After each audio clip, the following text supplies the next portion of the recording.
How to fix Netflix not working problem on Samsung Galaxy S26 Ultra.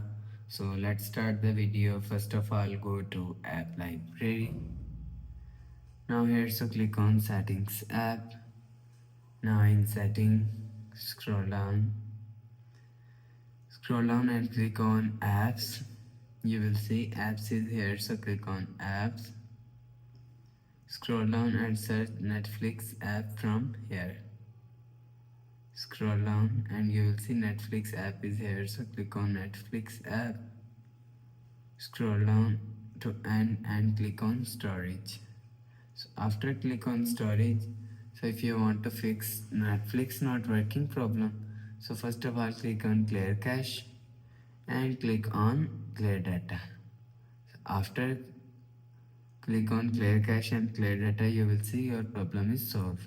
So after the process, go back to home screen, refresh phone. So that's how you can fix Netflix not problem on Samsung Galaxy S26 Ultra. So if you like the video, please subscribe. Thanks for watching.